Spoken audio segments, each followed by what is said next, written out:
Donc, salut Valentina, comment ça va? Salut, je vais bien et toi? Très bien. Donc aujourd'hui, on va parler un petit peu de comment tu as ce niveau de français que tu as déjà.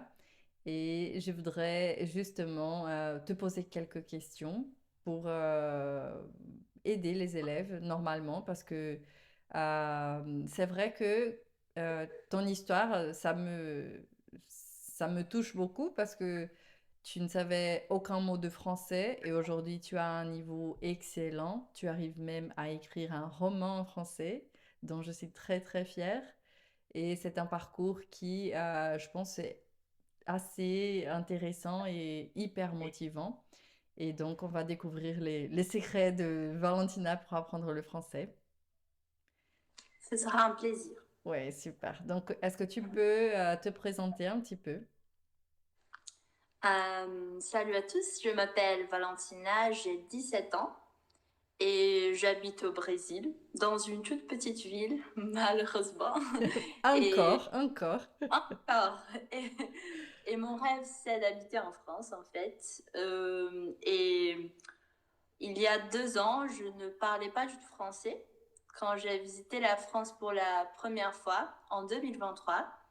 Euh, En fait, pour fêter mes 15 ans, ma mère, elle a eu l'idée de visiter la France, le sud de la France, parce qu'elle aime la mer, et le sud de la France est une région qui a toujours beaucoup plu à ma mère. Et moi, je n'avais pas vraiment envie de visiter la France. Je, à cette époque-là, je préférerais visiter des États-Unis, je sais pas, le Canada, mais pas la France. Et ma mère, elle a eu l'idée de visiter la France et j'ai accepté. Et puis j'ai commencé à rechercher. C'était la ville de Nice qu'on a visitée. Et quand j'ai commencé à faire des recherches, euh, c'était incroyable. C'était vraiment. J'ai compris pourquoi ma mère a choisi cette ville-là en France. Et puis quand j'y suis arrivée, c'était vraiment. Quand j'ai entendu la langue française, je l'ai trouvée extrêmement belle. Et j'ai vraiment eu l'envie de parler français. Et même moi, je ne parlais aucun mot en français. Donc, dès que j'ai découvert la France, j'ai eu cette passion pour le français et je suis tombée amoureuse. C'était le coup de Et foudre, on dirait. oui, le coup de foudre, en fait. Qu'est-ce que c'est le Et coup de puis, foudre? Tu sais expliquer? c'est quand on tombe amoureuse au premier regard. Exactement. Oui, c'est vrai. Et c'était comme ça pour moi. C'était vraiment parce que moi, quand on ne connaît pas un pays, une langue, on ne peut pas vraiment avoir un avis sur ça. Donc moi, je n'avais pas un avis sur la France. Pour moi, c'était n'importe quoi. Et quand j'ai découvert, c'était vraiment... Je savais ce que je voulais. C'est vrai, oh, on passe du tout au rien comme ça, ou du rien au tout en fait, parce que avant, Bien, tu n'avais pas écouté des chansons, vu des films, rien. Avant de partir en France, tu savais déjà, je sais pas, connaissais des artistes, des choses de la culture française, ou pas vraiment? pas vraiment. Je savais seulement les clichés, en fait. Par exemple, Par exemple, en fait, les mauvaises choses. Plutôt les les mauvais clichés. oui, oui, oui. Que les Français ne se douchent pas, que les Français, ils sont aigris. Ça, Ok. c'est un, Aigre, un ok, adjectif ok. que j'ai appris là-bas. Ouais, c'est vrai. Ouais. Et j'avais un avis plutôt, je sais pas, courant comme tous les autres. J'aurais envie seulement de visiter Paris et j'ai fini par visiter une ville que je ne connaissais pas du tout. Voilà, tu avais des idées reçues, on dit, hein, comme concept, c'est une idée reçue. Et quand tu arrives en France, c'est vraiment un choc pour le bon, un choc positif de se dire, c'est pas du tout ce Oui, que j'avais prévu, ce que j'avais imaginé. Et du coup, c'est là où tu as eu cette envie de commencer à apprendre le français. Oui, mais en fait, j'ai commencé à regarder quelques vidéos en anglais des Américains, non, des Français en enseignant le français en anglais. Parce Ok. que je parle anglais et j'ai découvert cette passion pour la France, je me suis dit, mais pourquoi est-ce que je n'ai pas pris le temps d'apprendre le français au Mhm. lieu de l'anglais? Parce que pour moi, c'était vraiment impossible. L'apprentissage du français, c'était une chose vraiment impossible dans ma tête. C'est vrai. Parce que ce que j'écoutais, c'est que le français est une des langues les plus difficiles à apprendre. Donc, j'avais vraiment cette impression et je ne savais pas comment la surmonter. Mais j'ai commencé vraiment à apprendre le français en février 2024. Mon voyage, c'était en juin 2023, mais seulement l'année dernière que j'ai vraiment, je me suis dit non, je vais apprendre et je vais vraiment me dédier. Ok. Et tu as fait comment? Ma mère, elle a trouvé un cours de français en ligne. C'est où je t'ai rencontré. Ouais, c'est vrai. Dans l'ancien cours où Et je travaillais, oui, c'est vrai. oui, et j'ai commencé en février le cours et je l'ai fini en novembre. C'est vrai. Donc, Et février à novembre, ça fait combien de mois? Février, mars, avril, mai, juin, juillet, août, septembre, octobre, c'était 9 mois. Et le 9 mois. bébé Valentina française est né. C'était neuf Oui, mois de gestation. et quand j'ai terminé le cours, je crois que je me suis un peu perdue parce que je savais pas trop ce que je pourrais faire pour ne pas perdre la motivation et aussi de continuer euh, en train de me dédier à ce que je voulais parce que quand j'ai fini le cours, je crois que je savais la base du français, Ok, vraiment, mais pas vraiment communiquer comme ça, vraiment m'exprimer, tu ok, sais. ok. Juste pour que je comprenne, tu as fait le cours comment? Tu faisais les cours, les exercices tous les jours? C'était une chose que tu as pris combien de temps par jour pour faire? En fait, quand j'ai commencé, c'était pendant mes vacances Ok, d'été. Donc, je crois que le matin, je faisais deux ok. et le soir, deux. Deux Donc, heures ou quatre. deux cours? Non, deux cours. Ok, tu Ça regardais les dépend. cours? Ok. Il y a des cours qui avaient 10 minutes, Ouais. 30 minutes. Oui, c'est Donc, vrai. ça dépend. Ça dépend du cours, c'est Ça vrai. dépend. Ok, donc tu faisais les cours et aussi d'autres activités. J'écrivais. Tu écrivais. Oui. J'écrivais tout et puis je révisais. C'est ça ce que je Super. faisais. Voilà, c'est super. Et quand mon école a commencé, je faisais seulement le week-end. Donc, C'est de vrai. le samedi, de le Et dimanche. pendant la semaine, tu n'étudiais pas? Pendant la semaine, je faisais mes séances sur Duolingo. C'est vrai? Super. Oui. Ok. Et donc en novembre, quand tu es arrivé en novembre, tu avais plus ou moins étudié les week-ends, Duolingo et aussi quoi? Qu'est-ce que tu faisais aussi? Des écoutes, Euh, de quoi? il, il y a l'étape du cours qui est l'immersion. Ok. Et c'était vraiment quand j'ai commencé à vraiment intégrer le français dans ma vie quotidienne. Et j'ai commencé à, tous les jours, j'ai commencé à écouter des podcasts, à m'intéresser à la culture française. C'est ce qui m'a vraiment motivée et poussée. Mhm. Ouais, ouais. C'est Ok. ça. Voilà, très bien.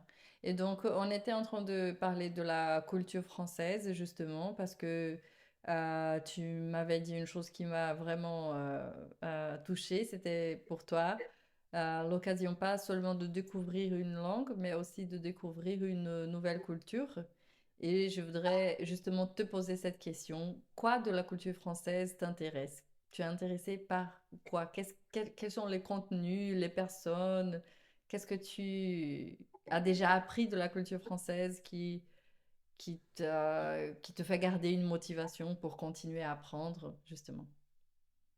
En fait, je crois que euh, tout d'abord l'art, parce Ok. que j'adore peindre, j'adore peindre, et parfois je m'inspire vraiment aux tableaux, des peintures françaises, parce que aussi quand j'ai visité des musées en France, c'est ce qui m'a vraiment rendu intéressée à découvrir l'histoire derrière les tableaux parce qu'il y a toujours une histoire, tout ça. Et aussi à m'inspirer, à faire mes peintures, inspirées aux bâtiments, à l'architecture, les autres peintres, c'est peintres qu'on dit. Peintre, oui. C'est un peu plus un comme ça. Peintre, Entre, oui, peintre. Tu vas laisser le son sortir par les nasales, tu vas faire un son de eh. Ça va sortir peintre et peindre. Parce qu'il y a pendre qui est genre pendre, suspendre par exemple, et peindre qui est un peu plus ouvert. C'est peint comme ça. Il y a toujours, c'est EI, quand c'est EIN, c'est oui, toujours un oui. peu plus ouvert. Donc, tu souris et tu laisses l'air sortir par le nez, genre peindre ou peintre. Alors, dis-moi, après la peinture, ok. Et c'était une chose que tu avais déjà cet intérêt avant de partir en France? Tu peignais Non, déjà? Non? C'était non. comment? Dis-moi. En France, je me suis acheté comment dire, des encres, Oui, de l'encre, oui, de l'encre. aquarelles, on dit comme ça aussi. Oui, oui, oui, très bien, aquarelle. C'était ça. Je me suis acheté la première fois de la vraie peinture parce qu'avant c'était seulement des crayons que j'utilisais. Et c'était là où cette passion a commencé. C'est vrai, avant, c'était quand tu as voyagé en France que tu as acheté, Oui, c'est vrai. oui, Et la là, première fois. ok, et comment tu as fait donc pour développer, tu regardais des photos, des images et tu peignais, comment tu fais pour dessiner? Oui, en fait, les techniques, je les ai apprises, c'est correct. C'est parfait, avec l'accord du participe passé. Je les ai apprises avec le temps, parce Ok, que toute seule, parce que il y a des techniques avec de l'eau, parce que c'est différent en fait. C'est pas tout simplement mettre de l'encre et de l'eau. ouais, Il faut bien savoir comment faire les effets. ok. Euh, et je crois que j'ai découvert cette passion qui a toujours été dans moi, mais qui n'a jamais été sortie.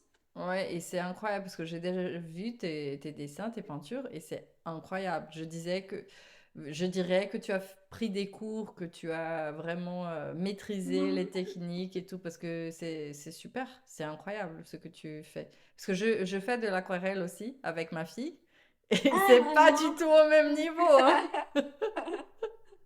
Toi, c'est vraiment au top. Et bah avec ma fille, on fait juste. J'ai une fille de 5 ans, donc avec elle, c'est plutôt les papillons, tu sais, des petits Oui. dessins, juste pour s'entraîner et prendre un moment ensemble. Mais toi, je dirais que tu as vraiment regardé des vidéos sur YouTube, comment ça se fait? Non, c'est vrai. Oh, c'est incroyable. Non.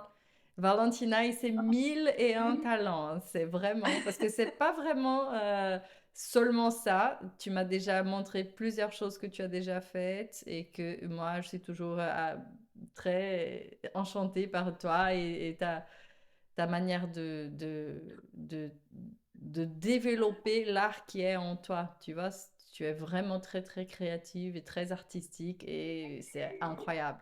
Donc, je voudrais justement arriver à ce point. Parce que avec toi, quand on a commencé à étudier ensemble, un peu plus proche, et donc je ne me rappelle pas vraiment pourquoi on a décidé de écrire un récit. Tu te rappelles pourquoi? Quelle était la C'était au première mois motivation? de mars. Ok, C'était, je crois que l'idée venait de toi. c'est Tu m'as vrai. proposé cette idée d'écrire un petit récit. Je crois que D'accord. c'était ça. Oui, oui, mon idée c'était comme ça, hein. Moi, je Ah donne oui, des idées, je je crois que n'imagine pas. c'était seulement pour faire un décor, vraiment. Oui, c'était pour travailler les personnages, je pense, Oui, et oui, après un petit récit pour travailler le passé. C'était juste pour... oui, oui, c'était pour travailler le c'était, passé. en premier, c'était pour travailler le passé composé, je vais vous dire. Mais Valentine, elle est tellement écrivaine qu'elle a écrit tout au passé simple. Parce qu'elle Et en fait, écrit vraiment... maintenant, je peux vraiment, je sais plusieurs verbes au passé simple. C'est incroyable. C'est vraiment, t'as vraiment maîtrisé ta niveau C2 et C3, je dirais. S'il y a un niveau, niveau maîtrise écrivaine, c'est incroyable. Et, mais du coup, oui, c'était un exercice. À la base, c'était un exercice. Mais toi, tu n'as, tu m'as vraiment époustouflé, je dirais. Hein. Ébloui, épaté. C'est tous les mots d'admiration parce que depuis le premier chapitre que tu as écrit, pour le premier récit, j'étais déjà bouche bée parce que j'ai vu qu'il y avait un vrai talent pour l'écrit. Et je me suis dit, mon Dieu, qu'est-ce que je fais maintenant? Parce que là, je vois vraiment qu'il a un talent. Et, bah, et j'adore. Et j'adore toujours. Donc, tu peux raconter pour toi comment c'était? Qu'est-ce qui t'a... c'était plutôt naturel ou c'était plutôt une chose... Je sais pas, ma prof m'a donné une idée, je vais écrire. Et comment c'était pour toi, personnellement? Quand tu m'as proposé cela, je me souviens que j'ai accepté tout de suite.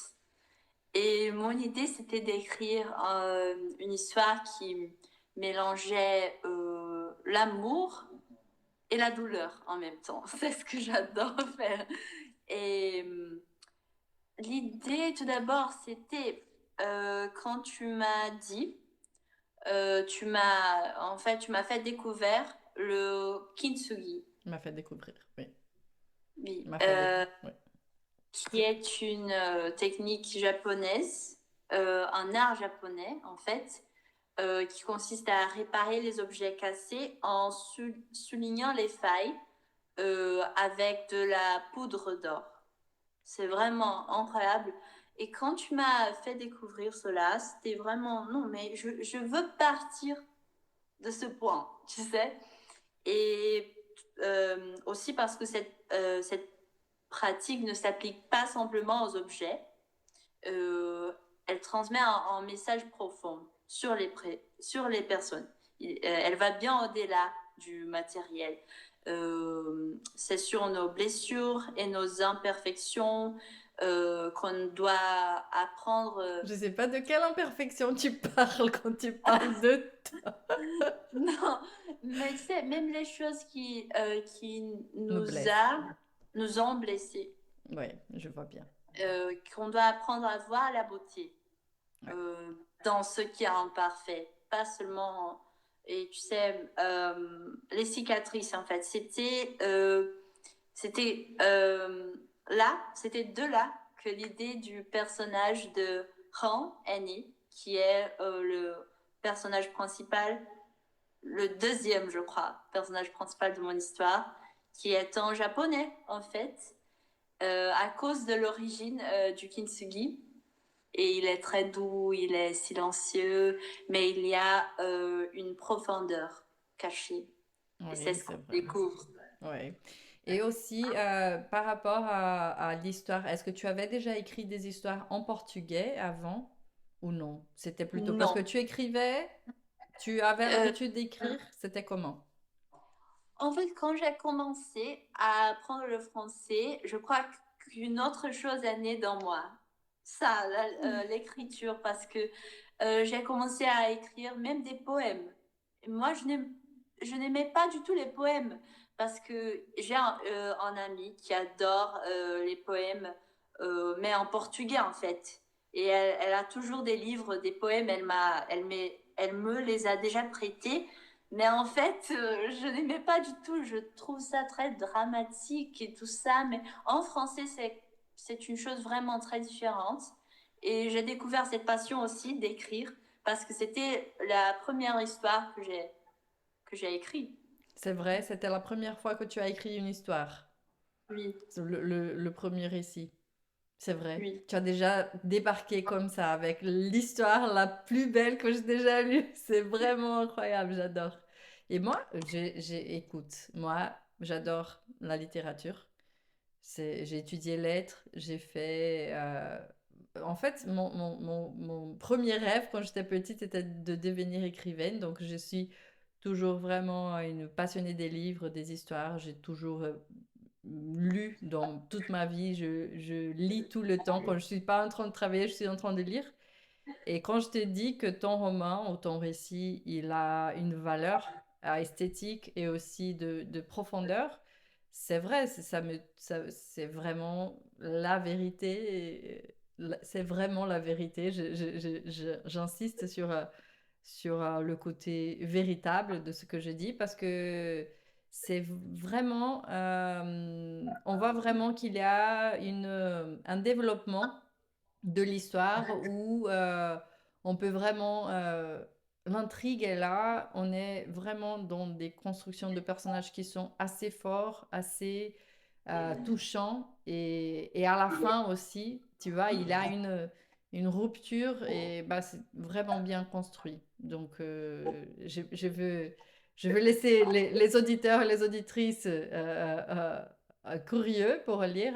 On va mettre après le lien, vous pouvez regarder par vous-même, lire par vous-même, parce que c'était pas vraiment juste un exercice de français comme ça, c'était vraiment la découverte d'un talent, je pense. Parce que je pense que tu as vraiment ce talent. Et ça vient naturellement, je pense, et c'est aussi une construction. Et je vois que tu avances vraiment beaucoup dans cette construction, parce que ton français, il était déjà assez... bah, c'était déjà excellent. Tu avais déjà un bon niveau de français quand on a commencé. Donc, le plus important à ce niveau, c'était de te donner le support pour que tu puisses produire encore plus. Et donc, mais je vois que tu as avancé vraiment beaucoup. Donc, je voudrais aussi que tu parles un petit peu de ça, parce que je vois que tu fais des recherches. C'est pas vraiment juste écrire, sortir les histoires de ta tête, mais c'est aussi un travail que tu fais de recherche et de s'enrichir aussi de références. Je sais pas, comment ça se passe pour toi? Comment tu fais ton procès, tu vois, le processus de l'écriture de récits et du roman? Tu sais, quand tu dis que j'ai eu une évolution, je crois que j'ai eu une évolution en français et aussi une évolution personnelle. C'est Euh, vrai. Oh, oui, c'est oui, trop bien. parce que je me souviens qu'il y a eu une rencontre très spéciale entre toi et moi. Et c'était un moment où on a partagé des choses très profondes, parfois difficiles à dire. Et c'est cette conversation qui m'a profondément inspirée. C'était là. Je me suis rendu compte qu'on s'identifie à quelqu'un quand on s'identifie à quelqu'un ou à une histoire, ça rend les choses plus faciles. Ouais. Même quand ce sont des choses difficiles à traverser, quand on se voit, quand on se projette dans un personnage, ça devient plus facile et on y Exactement. trouve du réconfort. Oui, voilà, Donc, c'est vrai. La fiction a ce pouvoir de nous donner l'occasion de projeter des choses pour mieux réfléchir. Justement, le mot réfléchir a exactement ce sens de voir le reflet de quelque chose qui est là. Et réfléchir, ça veut dire exactement donc utiliser la réalité comme un miroir pour passer à mieux se comprendre soi-même ou comprendre les idées dans sa tête.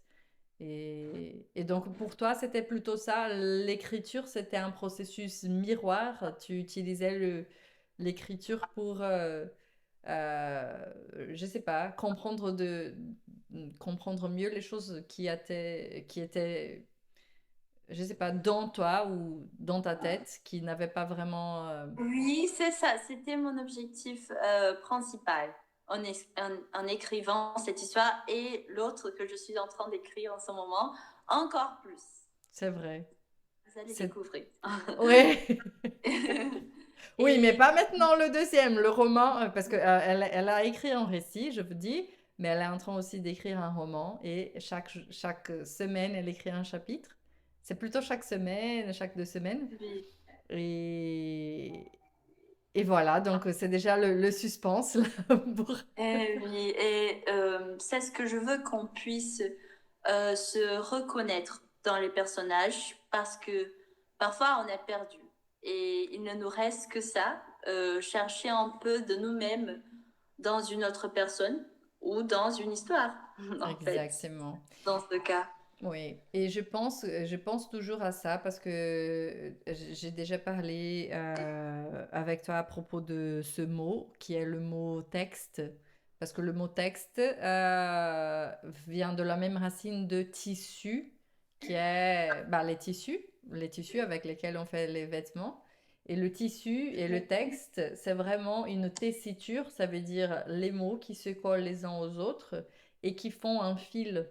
Et je pense que le plus important d'un roman, d'un récit, de n'importe quelle histoire, c'est vraiment ce fil.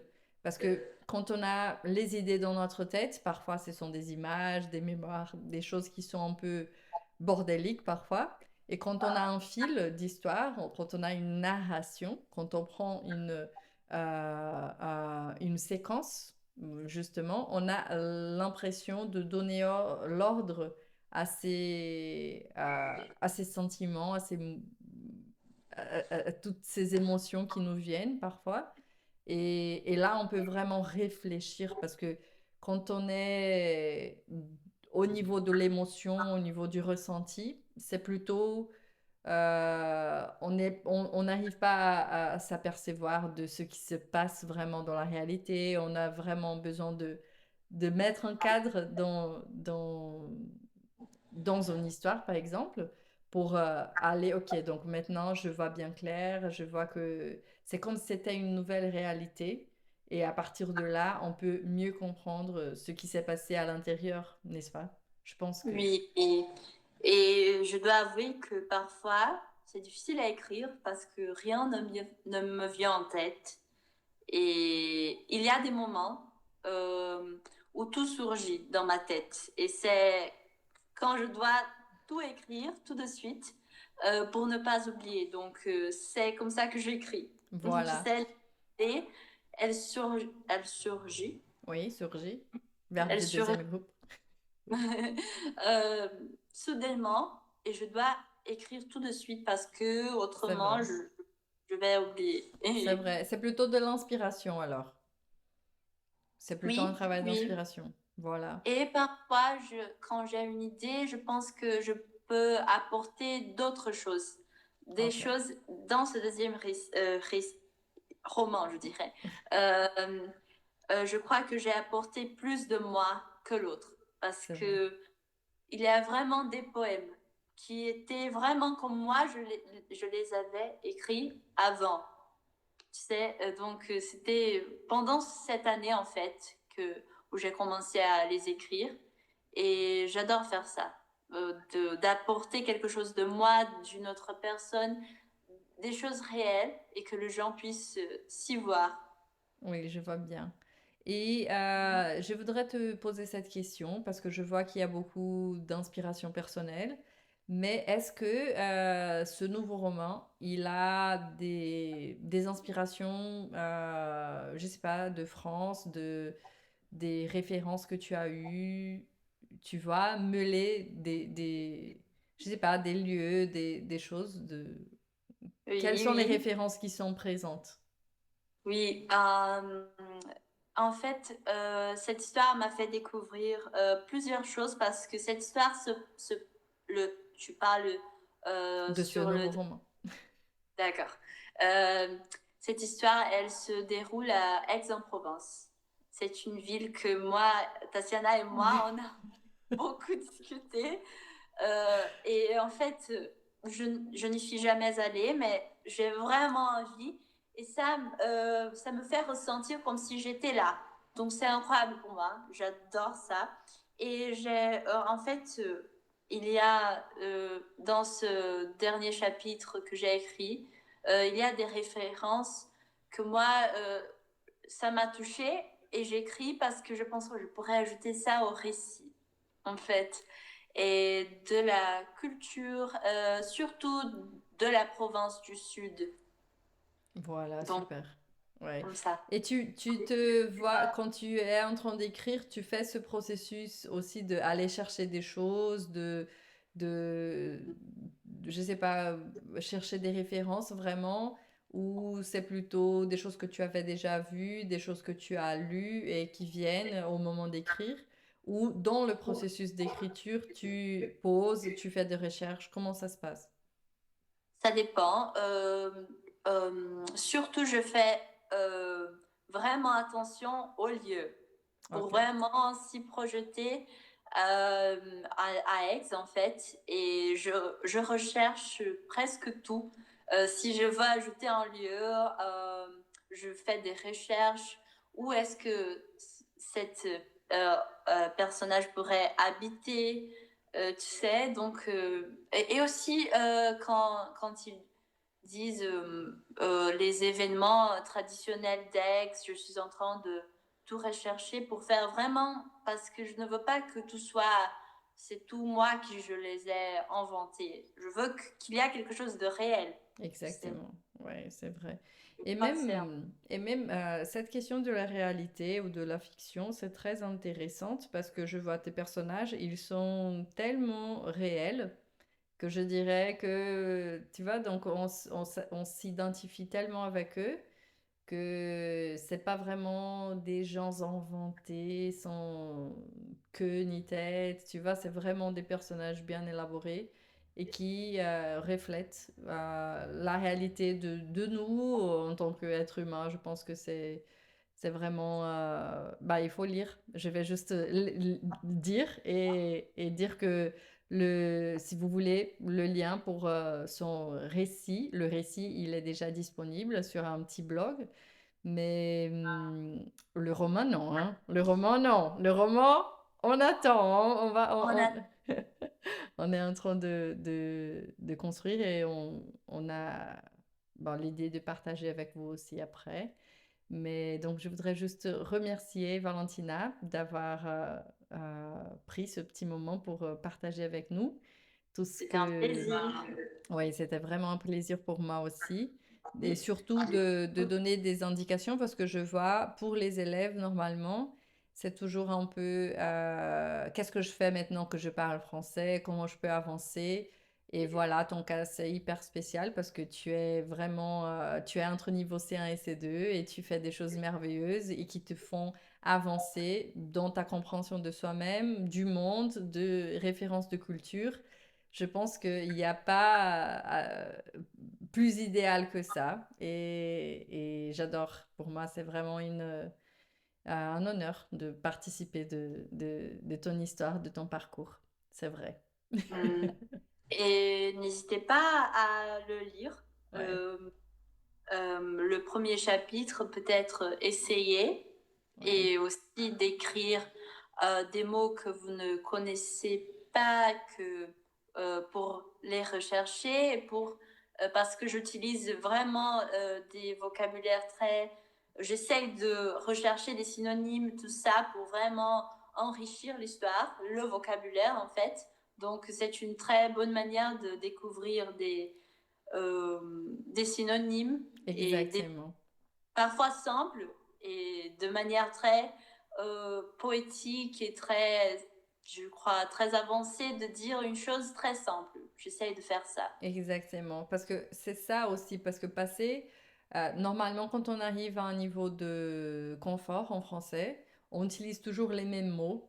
On a un petit mot qu'on utilise toujours et cet effort de écrire, ça te fait avancer justement ah, ok, je vais chercher une autre manière de dire ça.